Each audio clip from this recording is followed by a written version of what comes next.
Chris, and today I'll be doing just a short review of the Pioneer DMH-1500NEX radio. A few months ago I saw a video that was done on Donut where they compared a cheap, a medium, and an expensive radio for retrofit into an NA Miata. And they came to the same conclusion that I did, that this is an excellent head unit. It's so good, in fact, that in June I ordered this along with some kicker replacement speakers for the doors, which they were immediately, that order was filled from Crutchfield.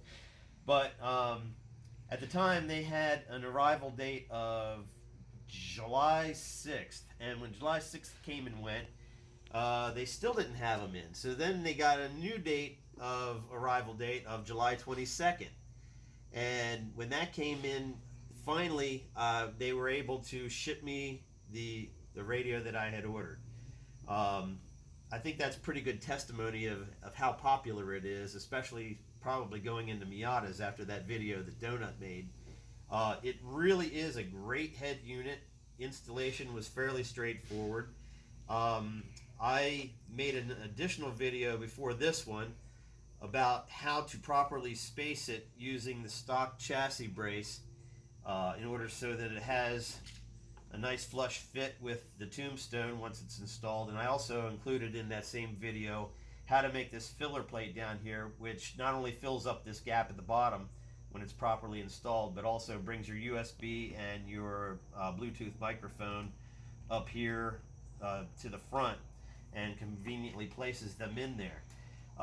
This radio was so popular that after I received it at the last couple days of July, probably around the 28th of July, it was immediately out of stock at Crutchfield again. So that should give you good testimony of how popular this particular radio is.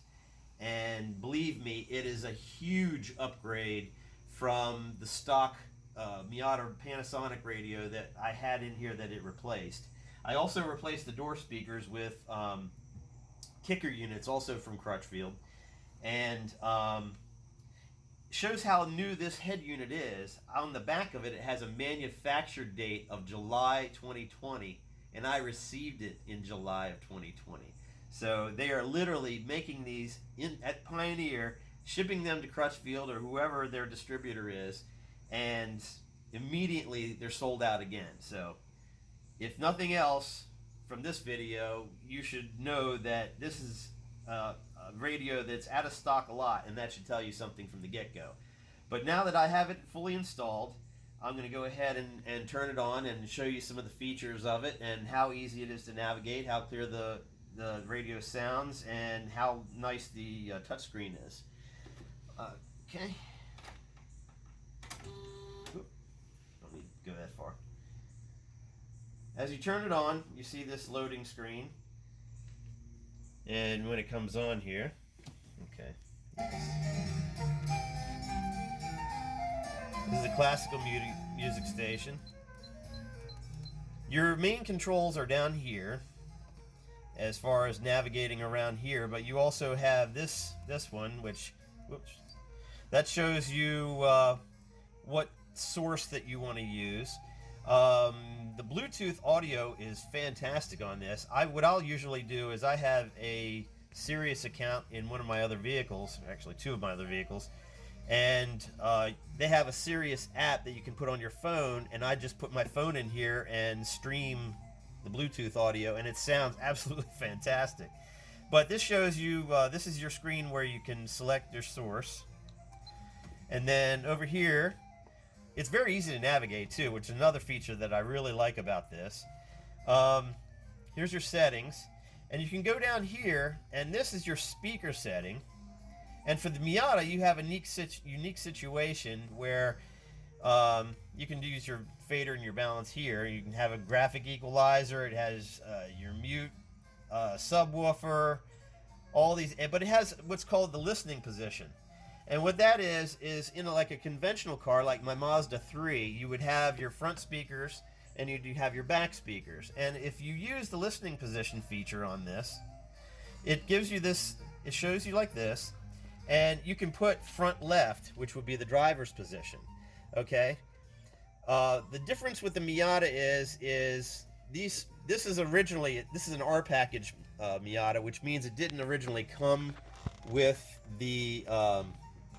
headrest speakers. Even though the wiring was in the back to hooking them up, it didn't have the harness in the seats themselves. So the first thing that I actually did way back in '95 when I got this car was I put a set of Clearwater aftermarket headrest speakers in it, and they come with their own harness that goes all the way up into the seats and then attaches to the back of the radio. So because you have this situation in a normal car setup, you probably would hit the front L position for the drivers, and what that does is it dynamically reshapes how the speakers sound. But it doesn't work that good in the Miata for the reason that both of your rear speakers are behind each of the seats. So what that does, it takes away some of the headrest speakers over here and some away from that speaker. And it doesn't actually sound as good. It actually sounds better. I don't know that you'll be able to pick this up, but it sounds better if you just leave this off in a Miata. It has more of a encompassing sound and more of a enclosed sound if you just leave that off. So in a normal car, that would be great. In the Miata, I suggest that you just leave it off. And then these other ones you have, there's your Bluetooth. It shows you how to connect and everything that you need to do to connect with your Bluetooth. This one is just your background illumination. You can select from different backgrounds down here. Themes. The themes is actually, that's the color for the front panel here. Illumination, same thing. Background, you can even have different fonts for your clock. But I like this. And then more on the settings here. And then up here you have your source settings. You can turn things on and off. But it's really a fantastic sounding radio. I mean, let me go to a regular rock station.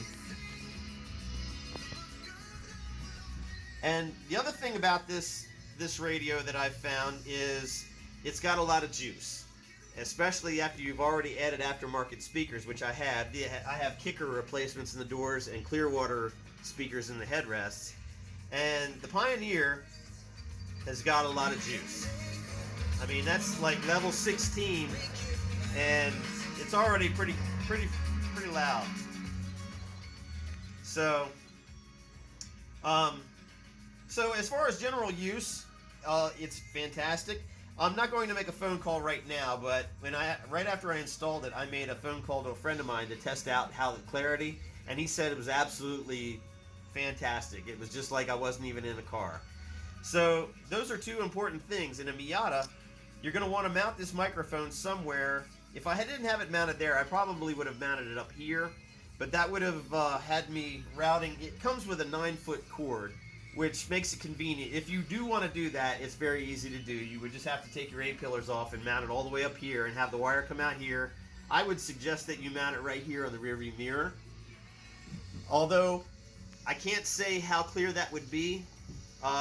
On the donut video, I think that's where they had theirs mounted, or they had theirs mounted on the visor, and it still seemed very clear. The guy in that video, the guy he called, said it sounded like 9.5 out of 10 as far as clarity. And my friend agreed that it sounds extremely clear. I would suggest if you're going to mount it up here, instead of mounting it on the visor, I would mount it here. But like I said, you would have to take the A-pillars off and route the wire all the way up here. And I really didn't want to bother with that. Plus down here, you're farther away from wind buffeting that you might get, because this is a convertible, so you're going to have a lot of wind noise and whatnot when you're normally driving around. So this is really a good location for it. And as far as my friend was concerned, when I called him, it sounded perfectly clear. So, yeah. And bringing this up here is just, I did that for the convenience of not having to have, normally, this also has a long wire. I think it's about 6 feet long extension. And normally you would either just run that out through the gap if you left the gap there at the bottom, or you could run it out from behind the dashboard and just have it down here to hook up to. So that should be about it. Like I said, this Pioneer radio is outstanding. It's worlds better, far more powerful, much clearer. It sounds fantastic, and it's probably a reason why it's constantly out of stock at Crutchfield. So if you're interested in this type of radio, I would highly recommend it. I mean, I'm not getting any money from Crutchfield or Pioneer or anybody, but just as a guy who wanted to bring his Miata into the 21st century and have all the features that this does. Oh, by the way, it also has Android Auto and Apple CarPlay. It has, it's connected to, it's not wireless, but all that entails is you connecting your phone by way of the USB port, and then you can have Android Auto on there, and you can utilize Waze or Google Maps or whatever navigational aid that you want. It's obvious that it's a Bluetooth capable. You can talk on your phone without your hands free. As a radio, it's fantastic. Like I said, I stream the Bluetooth, the Sirius XM through the Bluetooth app on my phone, and it streams it flawlessly. It sounds fantastic. I can't really say much more about it other than it's a great radio, and if you happen to catch Crutchfield with them in stock, I highly recommend that you put it in your Miata. So with that, that's it for the video. If I have another video out there, if you want to see how to properly mount it in the chassis and save yourself some time figuring that out, you can check that video out, and good luck with your install, and I hope you'll be happy with this radio.